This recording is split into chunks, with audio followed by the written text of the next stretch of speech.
What is marketing? Many people confuse marketing with selling. In fact, marketing is really an ethos, a type of thinking that must flow throughout an organisation in order for it to be successful. In this short introduction, I'm going to discuss some of the key concepts that are essential to marketing, and at the end I'll give real-life examples from a business I have personal experience of having built. We can start by looking at marketing as a subset of organisational strategy. As such, it assists in meeting the objectives of an organisation by ensuring that products or services are sold to the right market at a price that will ensure a profit. To do this, in a business you must offer the right product to your target customers at a price that is acceptable to them based on their perception of value and at a cost that gives you a profit. This is what is known as the Customer Value Proposition, or CVP. It's the fundamental premise that underpins all marketing activities. Successful companies understand that in marketing their product or service, they are offering something of value to their customers at a price that is at least equal to the value of the product or service. That's the customer value proposition, but let's get back to our definition of marketing. Traditionally, a market was a physical place where buyers and sellers met to buy and sell products. Nowadays, market refers to different groups of customers or buyers. The sellers constitute the industry and the buyers constitute the market. Sellers and buyers are connected by four flows. The sellers send products or services as well as communications, for example advertisements, to the market. In return, they receive money and information, customer feedback or sales data, for example. Most of the public see marketing as a combination of advertising and selling. This definition isn't correct. More accurate is the Chartered Institute of Marketing's definition, which describes marketing as getting the right goods to the right people in the right place at the right time at the right price with the right level of communication profitably. That's a pretty good definition, but the best one to my mind comes from management guru Peter Drucker. To paraphrase him, the aim of marketing is to make selling unnecessary. What he means is that you understand your customer well, and so you communicate the benefits of your product or service so well that the product or service sells itself. Rather than going to customers and trying to persuade them to buy your product, they find out about it and they come to you. Let's be clear. Marketing does not mean selling. Selling is all about making the sale. It's focused on the actual transition of exchanging the product or service for money. Marketing is all about understanding the customer so that you provide what's needed. A good analogy is that marketing is everything you do to make the phone ring, to get a potential customer to call to place an order with you. Selling is everything you do once you pick up the phone and answer. Let me also clarify some terminology. A product is a tangible item. For example, a hammer, a car, a shirt, a packet of rice. It's something that we can see or touch. A service is the provision of something that is intangible, such as financial advice, an air flight, an afternoon watching football. It's not something physical, but nevertheless we can experience it. A brand is simply a name used for a particular product or service or range of products or services. Whether you have a service, a product or both, marketing is about giving the customer what he or she wants. There are four key elements to this, known as the 4 Ps. First is product, the properties of your service. The issues to consider are benefits offered, the quality, the technical features, branding and packaging.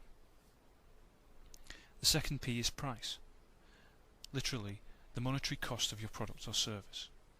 Price is used by customers to measure whether the benefits you offer are good value or not. The third P is place, namely where and how the product or service is made available, whether it's via a physical store or whether it's online, which intermediaries are involved, and so on. Finally, there is promotion, how you communicate this information to the customer, what form of advertising you use, how you employ your sales force. The way in which these four elements are blended together is known as the marketing mix, and in turn their integration supports the customer value proposition. Another important factor to understand is that marketing works in a continuous cycle. We can break this process down into three parts: planning and preparation, testing and trying out, reporting and reviewing.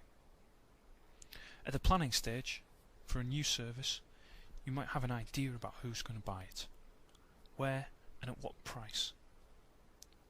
You might then test out your hypothesis with a survey of potential customers, or you might actually sell some of your inventory as part of a trial. From doing this, you'll learn what will and won't work. For example, are the people who bought the product different to who you expected? Do they want extra features that you hadn't initially included? If so, do you need to change your approach? This is the reviewing stage, and your findings again feed back into planning. The whole process starts again. Having learned from your first attempt, this time you might promote your product in a different way to get better results. Now, I've given you a lot of theory so far, so let's put some of that into context by giving you an example of how all this works. Taking correctandpass.com as our example, the customer value proposition is quite simple. It's to enable international students to submit their university work in perfect English. We correct the English in the student's document so it receives a better grade than it would do otherwise. As a result, they pass. As a result, they graduate. And they can then go on to achieve their career goals. That's the value delivered. The target market is clear. It's international students studying in UK universities. The target is not anyone who speaks English as their first language. Likewise, if you're not studying in the UK, then Correct and Pass is not the best for you. Targeting a market is about being as specific as possible. What is it that's being sold? Well, it's about 90% service and 10% product. There is a tangible output, an electronic document which has been amended, but the service is what the customer is paying for. Looking at the marketing mix, the product is the proofreading of student papers. The price is £12.95 per 1,000 words. The place is via the website. Promotion is a more complicated one. There are lots of different methods used, including posters around university campuses, Google AdWords advertising, link exchanges, articles in university newspapers, the sponsorship of student bodies, and various different partnerships. Everything to create awareness of the service as well as create positive word of mouth. With regard to the marketing cycle, the plan and prepare, test and try out, review and report, I'll give a couple of examples. Firstly, pricing. I told you that it's £12.95 per 1,000 words. But in the past, different pricing models were used. There was a pay-as-you-go model, where the customer had an account they could top up with credit. Another model was an annual subscription fee, which was also trialled. Finally though, using feedback from customer satisfaction questionnaires and also sales data, it was determined that a simple price per word model was best, and that £12.95 was the optimum price in terms of an exchange of value for money. Another example of planning, testing and reviewing is how there were often inquiries from potential customers asking if they could have their work checked for plagiarism. Further research revealed that this would be worth adding on because customers perceived it as being valuable, and thus it was added to the service. And this is the message to take from this lecture. Marketing is the process of understanding what your customers want, providing them with what they want, and communicating the fact that it is available to them. This communication is central to all business success.